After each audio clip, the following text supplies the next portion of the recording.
예수님에 대해서 나누고 있는데요. 오늘은 예수님의 본성에 대해서 함께 나누고자 합니다. 예수님의 본성은 크게 두 가지입니다. 하나는 신성과 인성. 하나님이시면서 동시에 사람인 예수님. 성경은 예수 그리스도에 대해서 완전한 하나님이시며 완전한 인간이라고 우리에게 말씀합니다. 하나님은 완전한 하나님이시면서 동시에 예수님은 참 완전한 하나님이시면서 동시에 완전한 인간입니다. 이것을 교리적으로 보면 웨스트민스터 신앙 고백에 이렇게 말하고 있어요. 두 가지 전적으로 완전하며 구별이 있는 본성, 즉 신성과 인성이 분리되지 않고 한 인격체 안에 연합되었으나 변화 또는 화합되거나 혼동되지는 않았다. 예수님의 신성과 인성에 대해서 교리적으로 정리한 거예요. 이런 정리가 나오는데 수백 년이 걸렸습니다. 초대교회 이단들의 대부분은 예수님에 대해서 문제들이 생겨요. 예수님에 대해서 초대교회에서 나오는 대부분의 이단들, 초대교회는 참 넘었죠. 한 4세기, 5세기. 대부분의 이단들, 많은 이단들이 기독교가 로마에서 공인을 받을 때 그 이후에 많이 이단들이 나옵니다. 그리고 이단들 대부분은 예수님을 잘못 이해하는 것에서 나와요. 많은 논쟁과 많은 논란이 있었고 많은 토론이 있었고 성경을 연구하면서 예수님에 대해서 우리가 알게 되어서 예수님은 완전하신 신성과 완전하신 인성을 가지고 둘이 어떻게 하다가 연합해 있다. 분리되지 않는다. 그리고 화합되지 않는다. 서로 한쪽으로 또 가지 않는다. 이런 아주 복잡한 이야기가 초대교회 역사에 초창기 기독교 역사에 많이 있었습니다. 대부분의 기독교 이단은 예수님에 대해서 나오는데 아마 배경은 그런 것 같아요. 초대교회는 유대교에서 유대 지역에서 시작했지만 로마로 퍼졌잖아요. 근데 로마가 기본적으로 갖고 있던 정신 문화는 그리스 철학에 기초하고 있어요. 그리스 철학이 보는 사람, 그리스 철학에 보는 사람은 영혼과 육체가 있는 건 똑같아요. 유대인이 보는 거나 이스라엘 사람들이 보는 거나. 그런데 그리스 사람들은 육체는 하찮은 것, 영혼은 고귀한 것. 그것을 평생 수백 년 동안 수대에 걸쳐서 믿어왔던 그리스 사람들이, 그리스 철학을 갖고 있는 로마 사람들이 예수님을 믿게 되었어요. 예수님을 믿게 되었고 그들이 보기에 예수님은 자기들은 인성을 별로 좋게 생각하지 않아요. 인성은 썩어져 없어지는 거라 하찮은 것이라 생각하는 거예요. 가장 고귀한 것은 영혼이라고 생각했던 거예요. 그들의 예수님을 바라보니까 예수님의 육체도 별로 별 볼 일 없다라고 생각했던 것 같아요. 그래서 초기에 나왔던 대부분의 이단, 특별히 대표적으로 우리가 영지주의라고 하는 것들은 그런 그리스 철학에 바탕을 하고 있어요. 그리스 철학에 영향을 받은 로마인들, 고대 지식인들의 바탕을 하고 있어요. 그래서 육체는 한찮게 여기는 거예요. 그래서 하나님이 예수님이 이 땅에 오실 때 육체는 없고 신성만 와서 사람의 몸에 잠깐 들어갔다 나왔다라고 생각하는 거예요. 그래서 예수님이 십자가에서 고통받을 때 고통당하지 않았다 생각해요. 왜? 영원이니까. 예수님은 영원이다. 그래서 영지주의라고 하는 게 나오는 거예요. 근데 이게 단지 과거 얘기가 아닙니다. 이 영지주의 문제는 뭐냐면 예수님의 몸은 부정하고 영만 인정하는 거예요. 그러다 보니까 몸과 상관없이 영혼이 얼마든지 움직일 수 있어요. 그래서 그 영혼이 사람의 몸에 들어가면 그 사람이 뭐가 돼요? 예수님이 되는 거예요. 그래서 오늘날 많은 이단 중에 내가 예수다라고 주장하는 사람은 바로 이 영지주의에 근거하고 있는 거예요. 예수님이 육체는 상관없이 영혼만 계셨기 때문에 어느 순간 우리 교주한테 예수님의 영혼이 딱 들어오면 그 사람이 이제부터 예수다라고 말하는 거예요. 그래서 나는 예수다라고 말하는 많은 사람들이 이단이에요. 예수님은 영혼뿐만 아니라 육체, 완전한 신이면서 동시에 완전한 인간이라는 거예요. 그래서 이 교리를 잘 알고 있어야, 이 진리를 잘 알고 있어야 우리가 이단한테 빠지지 않는다고요. 어떤 사람이 대단한 뭐 능력을 나타내고 사람들이 옆에서 막 추앙하고 그러면 이분이 살아있는 예수다 누가 말해도 이건 정말 성경을 너무너무 모르는 얘기라는 거예요. 그래서 우리가 예수님이 신성을 가지고 계시고 동시에 인성을 가지고 계세요. 좀 아까 읽었던 그 복잡한 말이 나오는데 수백 년의 시간 동안 토론과 논쟁이 엄청나게 많았다는 거예요. 교재에도 보시면 알겠지만 그런 이단들이 있습니다. 그런데 오늘날은 또 과거에는 예수님의 신성만을 강조했어요. 그래서 예수님의 인성을 좀 무시했어요, 오랫동안. 근데 오늘날은 과학이 발달되고 인문학이 발달되고 인본주의가 발달되고 자유주의가 발달되면서 예수님을 신성을 제거한 인간으로 보는 사람들도 있어요. 그래서 무슨 인간이지 무슨 신이냐라고 생각하는 사람들도 있어요.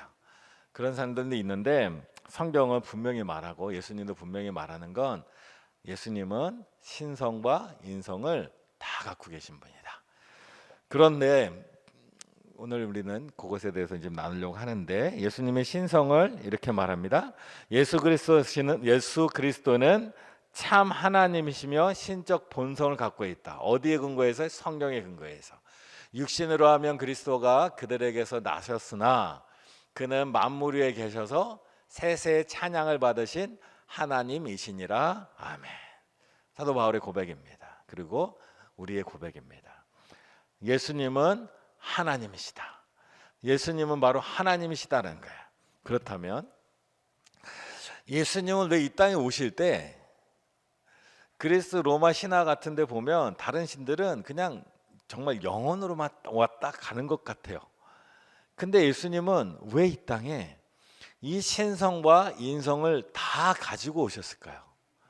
예수님은 왜 신성과 인성을 동시에 가지고 오셨을까요? 그것을 구원의 관점에서 한번 보면 신성이 필요한 이유가 있어요. 그것은 예수님이 하나님이시기 때문에 우리를 구원할 능력을 가지고 오셨다라는 거예요.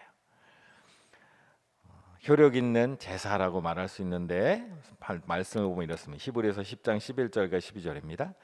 제사장마다 매일 서서 섬기며 자주 같은 제사를 드리되 이 제사는 언제나 죄를 없게 하지 못하거니와 오직 그리스도는 죄를 위하여 한 영원한 제사를 드리시고. 제사장도 구약시대에 예배를 드렸어요. 제사를 드렸어요. 근데 이 제사장이 드렸던 예배와 제사는 한계가 있어요. 그런데 예수님이 오셔서 드린 제사는 영원한 제사.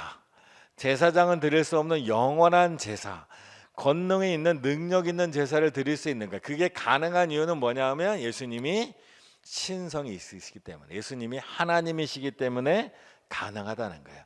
인간 제사장이 드리는 제사는 한계가 있어요.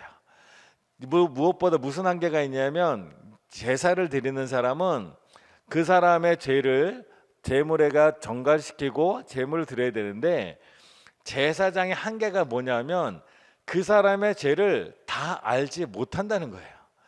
그 사람이 무슨 죄를 지었는지 다 알지 못하는 데서 그 사람을 위하여 제사를 드려봐야 온전한 제사가 될 수 없어요. 그게 문제죠. 제사장이 갖고 있는 한계. 성경에 보면 사무엘상에 엘리 제사장이 나옵니다. 엘리 제사장이 제사장이지만 그가 타락해서 그럴 수도 있지만 인간 자체가 갖고 있는 한계가 있어요. 그건 뭐냐면 한나가 마음이 너무 아파서 기도하고 있는데 그 마음을 알아보지 못한다는 거예요. 사무엘상 1장 13절 14절 보면 한나가 속으로 말하며 입술만 움직이고 음성은 들리지 아니하므로 엘리는 그가 취한 줄로 생각한지라. 엘리가 그에게 이르되 내가 언제까지 취하여 있겠느냐 포도주를 끊으라 하니. 엘리는 마음이 아파서 자식이 없어서 눈물 흘리며 하나님 앞에서 통곡하고 가슴 아파 울고 있는데 엘리는 그를 향하여 너 술 취했다라고 말하는 거예요. 이게 엘리만 그런 게 아니에요. 엘리가 영적으로 어두워서 그런 게 아니에요. 사람들도 마찬가지죠. 그래서 제사장이지만 그는 한계가 있는 거예요. 기본적으로 한계가 있는 거예요. 더군다나 가장 큰 한계는 제사장은 수명이 정해져 있다는 거예요. 인간이기 때문에 수명의 한계가 있는 거예요. 그래서 그가 드린 예배와 그가 드린 사역과 그 모든 것은 한계가 있어요. 정해진 기간이 있는 거예요. 민수기 35장 28절에 보면 이는 살인자가 대제사장이 죽기까지 그 도피성에 머물러야 할 것임이라. 대제사장이 죽은 후에는 그 살인자가 자기 소유의 땅으로 돌아갈 수 있느니라.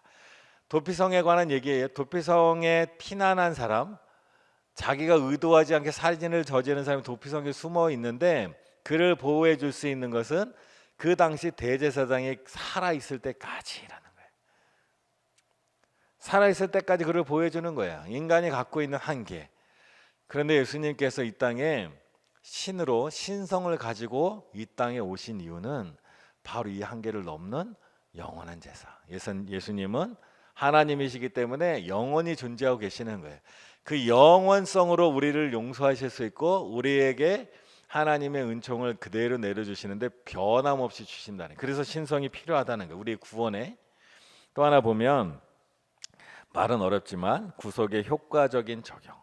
하나님이 우리를 구속하실 때 예수님이기 때문에 가능하다라는 얘기입니다. 요한복음 10장 18절에 보면 이를 내게서 빼앗는 자가 있는 것이 아니라 내가 스스로 버리노라. 나는 버릴 권세도 있고 다시 얻을 권세도 있으니 이 계명은 내 아버지에게서 받았노라 하시니라. 예수님은 권세가 있다라는 거예요. 버릴 권세도 있고 취할 권세도 있고 예수님은 우리에게 우리의 죄를 용서해 주실 권한이 있는 거예요. 예수님은 하나님께 받은 권한이라고 표현을 하지만 이것은 하나님과 동등한 권한이 있다라는 것을 우리에게 보여주는 그 표라는 거예요.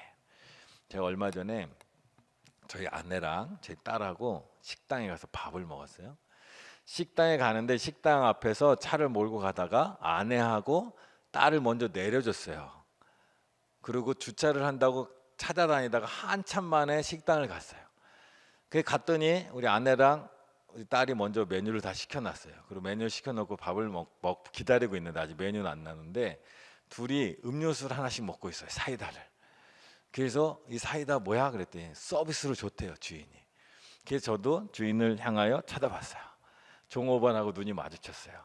나도 서비스 주세요. 그랬더니 종업원이 주인을 눈치를 싹 봐요. 그 주인이 한마디예요. 서비스는 학생만 줍니다. 그 속으로 머리가 복잡했어요. 학생만 주다니. 근데 제 딸은 학생인데 그 옆에 있는 사람은 학생이 아닌데 그 제가 순간 항의를 할 뻔했어요. 항의를 할 뻔했으나 항의를 하지 않았어요. 왜? 주인 마음이니까. 그 종업원은 주인의 눈치를 보는 거예요. 제가 종업원을 쳐다봤어요. 그래서 종업원이 제 눈을 피해서 주인을 자꾸 쳐다보더라고요. 근데 줄 생각이 없다라는 걸 그때 알았죠. 만약에 종업원이 그 종업원이 주인의 눈치를 안 보고 이 종업원이 그 주인의 딸이나 그 주인과 같은 동등한 권한이 있다면 이 종업원이 자기가 음료수를 꺼내서 날 줄 수도 있고 안 줄 수도 있는 권한을 그가 갖고 있다라는 거예요. 예수님도 마찬가지라는 거예요. 예수님이 신으로서 신적 권위를 갖고 있기 때문에 예수님은 우리를 용서할 능력이 있다는 거예요. 용서할 권능이 있다는 거예요. 그 권능을 가지고 이 땅에 오셨다는 거예요. 마가복음 2장 5절 예수께서 그들의 믿음을 보시고 중풍병자에게 이르시되 작은 자야 내 죄 사함을 받았느니라 하시네. 죄 사할 수 있는 권능을 가지고 우리에게 오셨다는 거예요. 이 권능은 예수님이 사람이라서 갖고 있는 게 아니에요. 예수님이 하나님이시기 때문에 갖고 있는 거예요. 그 권능을 가지고 이 땅에 오셨다는 거예요. 그리고 예수님은 구원에 가장 필요한 것 중에 하나가 예수님 이후에 우리에게 필요한 성령님을 우리에게 보내주실 권능도 갖고 계신 거예요. 요한복음 16장 13절과 14절 그러나 진리의 성령이 오시면 그가 너희를 모든 진리 가운데로 인도하시리니 그가 스스로 말하지 아니하고 오직 들은 것을 말하며 장래일을 너희에게 알리시리라. 그가 내 영광을 나타내시리니 내 것을 가지고 너희에게 알리시겠습니다. 내 것을 즉 예수님의 것을 성령님이 알려주신다는 거예요. 우리가 오늘날 구원을 이루기 위해서 가장 필요한 분이 뭐예요? 성령님이잖아요. 성령님이 아니면 예수님을 주시라 부를 수 없어요. 성령님이 아니면 우리는 믿음을 가질 수 없어요. 근데 그 성령님을 예수님이 우리에게 보내셨다라는 거예요. 그렇다고 성령님이 예수님이 부활한 얘기는 아니에요. 아까 예수님이 아버지로부터 내가 그 권한을 받았다라고 말하는 것처럼 이 삼위일체 하나님, 삼위의 하나님께서는 서로가 서로에게 연합돼 있고 서로가 서로에게 하는 걸 우리의 이해할 수 있게 그렇게 설명할 뿐이에요. 그래서 예수님이 이 땅에 신성을 가지고 오신 바로 그 이유는 우리를 구원할 능력을 가지고 오시기 위해서 가져오셨다는 거죠.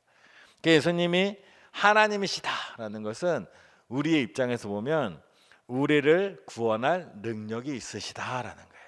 우리의 죄를 용서할 권한을 갖고 계시다. 우리의 구원을 이끌어갈 능력이 그에게 있다라는 거예요. 그 다행히 예수님이 그 신성을 가지고 이 땅에 오셨다는 거예요.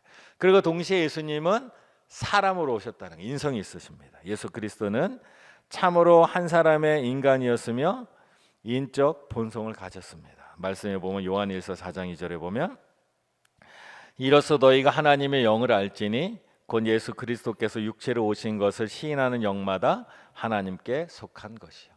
예수 그리스도께서 육체로 온 것을 시인하는 사람, 시인하는 영마다 하나님께 속한 것이다. 그러니까 예수님은 영, 신성을 갖고 계시면서 동시에 육체를 갖고 계시다. 성경이 말하고 있는 거예요. 이걸 부정하는 거지. 그러니까 오늘날 나는 예수다라고 말하는 사람은 예수님의 육체로 오심을 부정하는 사람이라는 거예요. 그런데 예수님은 우리 구원의 입장에서 왜 인성을 가지고 오셨을까요? 신성만 갖고 오셔서 우리를 구원하실 능력이 분명히 있으신데 굳이 예수님은 인성을 가지고 우리에게 오신 이유가 있어요. 그것은 바로 구원자로서의 자격을 갖추기 위해서 인성을 가지고 오셨다는 게 우리가 지금 보면 그렇다라는 겁니다. 예수님은 인성을 갖고 오셔서 죄인을 대신해서 형벌을 지신 거예요. 히브리서 10장 3절과 4절 보면 이래요. 그러나 이 제사들에는 해마다 죄를 기억하게 하는 것이 있나니 이는 황소와 염소의 피가 능히 죄를 없이 하지 못함이라. 하나님이 정하신 법은 사람이 죄를 범하면 죽게 되어 있어요. 그 사람이 죄를 범해서 죽게 되어 있는 그 사람을 용서해 주시는 것이 하나님의 제사를 통한 하나님의 자비가 나타나는 거예요. 근데 문제는 하나님의 법은 사람이 죄를 졌기 때문에 그 사람이 죽어야 끝나는 거예요. 근데 구약의 제사는 사람이 죄를 졌는데 그 죄값을 대신해서 황소라고 표현하죠. 염소라고 표현하죠. 양이 가축의 대신 죽는 거예요. 그래서 이 죄에 대해서 제사는 온전할 수가 없는 거예요. 죄의 값과 죄를 치른 그 대가가 다르다는 거예요. 죄의 값은 사망이어야 되는데 그것은 자신의 죽음이어야 되는데 동물에 대해 죽었다는 거예요. 그래서 죄를 치른 값은 큰데 대가는 그보다 작아요. 그게 바로 구약의 제사입니다. 그런데 예수님이 이 땅에 오신 이유는 바로 죄의 값을 동일한 가격으로 치르기 위해 오셨다는 거예요. 사람이 죄를 졌기 때문에 사람이 죄값을 치르는 게 동일한 값이라는 거예요. 그래서 예수님이 이 땅에 오실 때 인성을 갖고 오신 이유는 우리의 죄값에 대해서 정확하게 치르기 위해서 인성을 가지고 오셨다는 거예요. 그래서 하나님이 사람이 되어서 이 땅에 오셔서 우리의 죄값을 치르셨다는 거예요. 그리고 또 하나는 사람으로 이 땅에 오신 이유는 하나님이 우리에게 주은 그러니까 사람이 하나님께 범죄한 첫 번째가 바로 불순종 때문에 죄를 졌는데 불순종이란 죄를 졌는데 예수님이 인간의 모습으로 우리에게 오셔서 사람으로서 완전한 순종을 하였기 때문에 우리의 죄에 대한 대가를 또 치를 수 있는 구원자의 자격을 갖게 된다는 겁니다. 로마서 5장 19절에 보면 한 사람이 순종하지 아니함으로 많은 사람이 죄인 된 것 같이 한 사람이 순종하심으로 많은 사람이 의인이 되리라. 구약의 아담이 하나님께 불순종함으로 죄가 시작되었어요. 하나님은 이 죄를 죄에 대한 대가로 하나님은 죽음을 선포하셨어요. 죄의 값은 사망이라고 선포하셨어. 정령 죽으리라라고 선포하셨어. 그리고 예수님은 그 죄의 값을 정령 죽음으로 치르셨다는 거예요. 그런데 그것을 끝나는 것이 아니라 예수님은 아담은 불순종하였지만 아담 위의 모든 사람은 불순종하였지만 예수님만은 온전한 순종으로 이 죄의 값을 치르는 완전한 제물이 되었다라는 거예요. 그래서 예수님은 반드시 인성을 가지고 오셨어야 돼. 인성을 가지고 오셔서 그 죄의 대가에 합당한 벌을 받지 않으셨으면 우리의 죄는 하나님의 법 안에서 해결될 수가 없는 거예요. 죄의 값은 사망이라는 하나님의 법 안에서 이룰 수 없다는 거예요. 그래서 주님께서는 우리에게 육체를 입고 오셨다는 거예요. 우리의 죄 문제를 해결하기 위해. 그런데 예수님은 구속자로만 우리에게 오신 게 아니에요. 예수님은 구속자이면서 예수님이 우리의 죄값을 다 치르시고 죽으실 때 하나님은 예수님을 세상의 통치자로 세워요. 권위자로 세워요. 하나님께로 받은 신성의 권위를 가지고 인성을 가진 예수님께서 신성과 인성으로 모든 세상을 통치하는 권위를 그에게 주십니다. 이제 하나님은 예수님이 모든 권위를 가지고 모든 사람의 죄의 대가를 치렀기 때문에 그 모든 사람은 이제 예수님의 소유가 된 겁니다. 그래서 예수님이 십자가에 죽으실 때 죄의 값을 치르는 거예요. 우리가 죽어야 될 그 값을 대신 치르는 거예요. 그렇기 때문에 다른 표현으로 하면 예수님이 우리를 샀다라는 거예요. 성경적으로 보면. 그래서 우리 모든 이 땅의 모든 만물, 죄로부터 저주받았던 모든 땅과 죄 때문에 죽어야 될 죽을 운명에 있는 모든 사람은 이제 예수님의 소유가 된 거예요. 예수님이 자신의 피값으로 그걸 다 샀기 때문에. 그 예수님이 우리를 다스리십니다. 근데 그 예수님이 인성을 입고 우리에게 오셔서 다스리는 방법이 뭐냐 하면 예수님은 우리의 연약함을 공감하심으로 다스린다는 거예요. 이게 바로 예수님의 은혜입니다. 예수님 우리에게 주신 은혜. 히브리서 4장 15절 이렇게 말합니다. 우리에게 있는 대제사장은 우리의 연약함을 동정하지 못하실 이가 아니요 모든 일에 우리와 똑같이 시험을 받으신 이로되 죄는 없으시리라. 여기서 이제 우리를 동정한다 표현하는데 이 동정이라는 원어의 뜻이 뭐냐면 함께 고통을 받는다. 함께 고통을 경험한다라는 뜻이에요. 그러니까 예수님이 우리를 동정하실 때 멀리서 그냥 보면서 불쌍하다 생각하는 게 아니라 우리가 아플 때 같이 아프시다는 거예요. 우리가 슬플 때 같이 슬프시다는 거예요. 우리가 고통을 당할 때 같이 고통을 당한다. 그것이 예수님이 우리를 다스리는 방식 중에 하나예요. 우리의 고통의 자리에 함께 계시는 게 주님의 통치의 방식이라는 거예요. 생각해 보면 예수님도 우리처럼 이별의 슬픔을 아시고 예수님도 우리처럼 사람과 인간관계의 고통을 아시고 예수님도 우리처럼 질병의 고통, 육체적 고통을 다 아시는 분이에요. 예수님이 우리의 이별의 슬픔을 아십니다. 예수님께서 나인성 과부의 아들이 죽어서 장례식을 치를 때 보시면서 눈물을 흘리셔요. 또 나사로가 죽었을 때 보시면서 눈물을 흘리세요. 예수님이 우리의 고통을 아신다.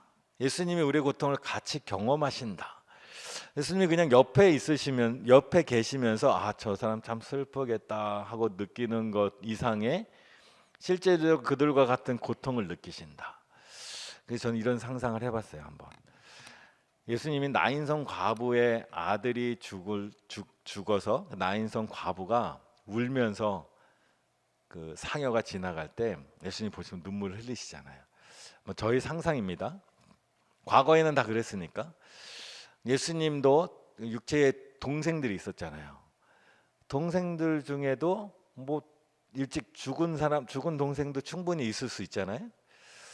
저희 상상은 아마 그때 예수님의 동생 중에 누구 하나가 일찍 죽었을 때 예수님의 어머니 마리아가 그 관을 붙들고 울던 그 모습, 아마 그때 슬픔을 같이 느끼지 않았을까 생각해요.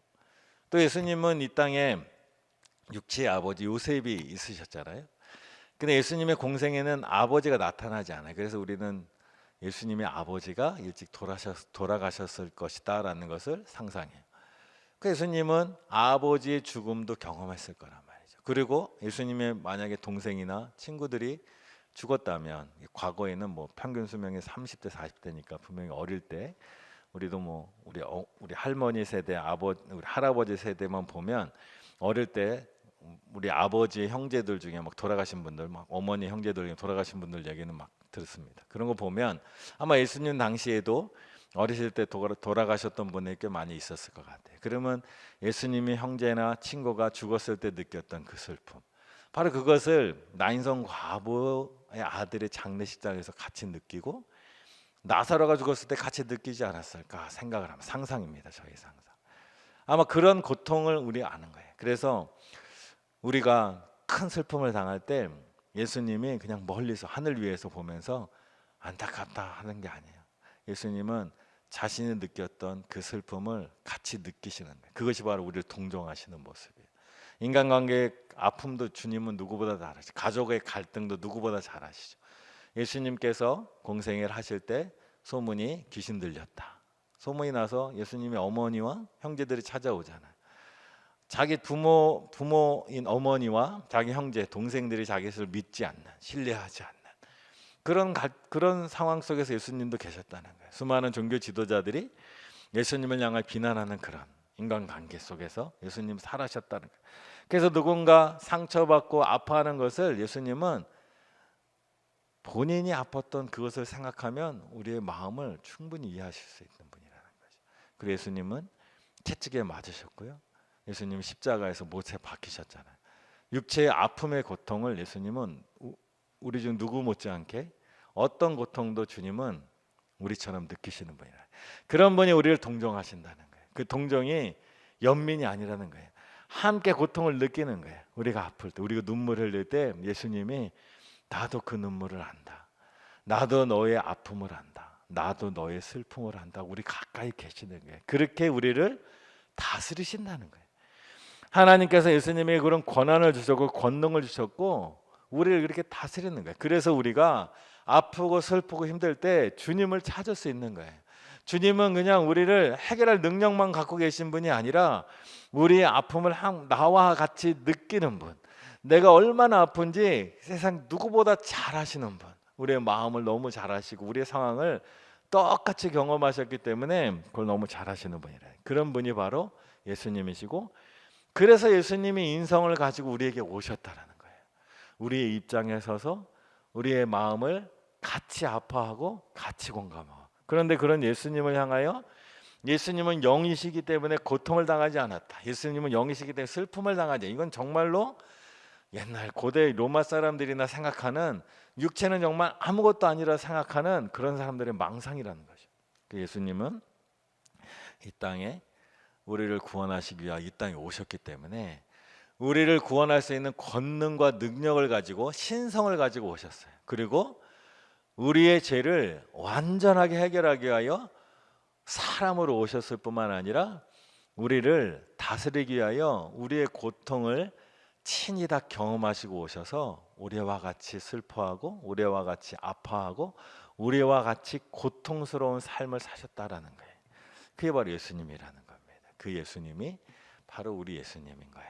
그래서 우리를 구원하신 구원자이실 뿐만 아니라 우리의 삶을 누구보다도 잘 이해하시는 분이라는 겁니다. 그래서 우리가 주님 앞에 가까이 가는 것, 그리고 주님을 부르는 것, 주님을 찾는 것이 바로 주님이 좋아하시는 거고, 그래서 이 땅에 오셨다라는 거예요. 그래서 우리가 항상 예수님은 신이시다, 예수님은 인간이시다, 이런 논쟁 이상 주님께서 우리를 위하여 신으로서, 우리를 위하여 인간으로서 오셨다는 것을 항상 기억하고, 이 세상 그 누구도 우리를 이해하지 못하, 나를 이해하지 못하도 예수님은 나를 아시고 나의 슬픔을 가장 잘 이해하시고 나의 두려움을 가장 잘 아시는 분이라는 걸 알고 주님을 더 가까이 하는 우리 모두 되기를 간절히 축원합니다.